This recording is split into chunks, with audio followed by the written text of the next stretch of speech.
Vitru Limited. What do we got here? Wow, that is super low volume. 716 shares. So many shares. And I see why. Very rarely traded. Very rarely traded. It went all of Thursday without trading anything. Well, actually, that's not true. It looks like it traded a little bit. I don't even see. I don't even see any volume on this chart. What was it like? What was it like? One share?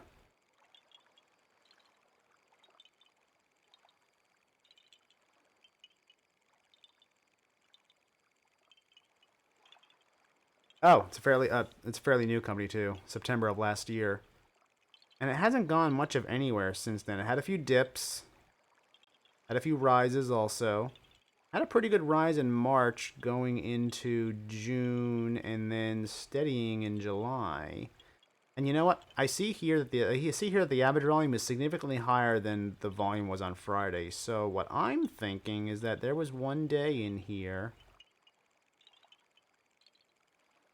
where the volume was massive, and these are yeah, like 33k, 35k, 50, 52, 26. It hit a lot of. Let me go back to the month chart.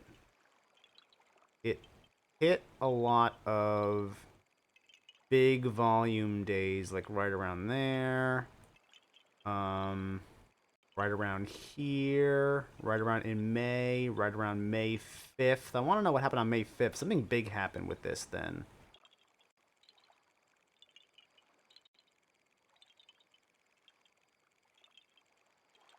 It might have been this. No, that was May 26th.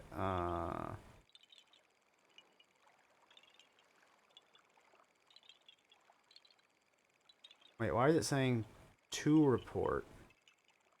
Then it says earnings call transcript?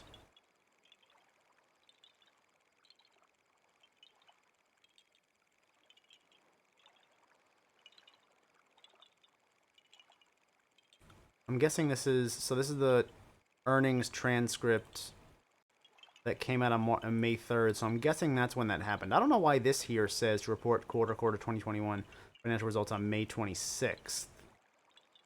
I don't know why that says that, but it seems like I'm going with this because that kind of lines up with what I'm seeing in the chart. So it reported, and it seems like, so I can see why it suddenly started trading a lot, because it reported a positive after reporting a negative, after kind of been going down a little bit. I think that does look promising. It does look promising. I'll admit I typically don't like stocks that trade rarely because it's hard to figure out what the fair market price at any given moment is. What do these law firms have against it? On whether the company issued false and/or misleading statements and are failed to disclose information pertinent to investors. Like what? Like what? Yeah, you got nothing for me.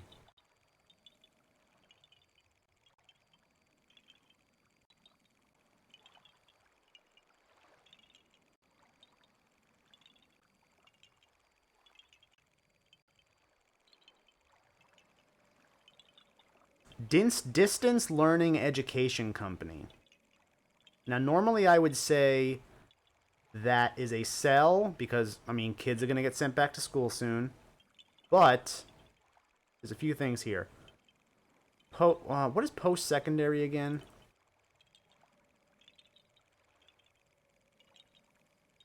What is post-secondary education?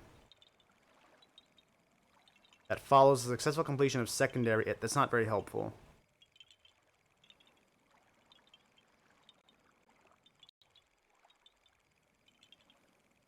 Ultra food to us high. So post-secondary is basically college. So post-secondary digital education, which college is more popular to be remote than, let's say, high school, obviously, and also it's in Brazil, and Brazil does still have some COVID concerns, or at least it did last time that I heard any news out about them. Maybe they've handled it by now. I don't know. But those two things make me think different of this than, let's say, Zovio. I know I did a speed run of Zovio a while back, which I was not a fan of, and I think I ended up being right on that. I don't remember exactly.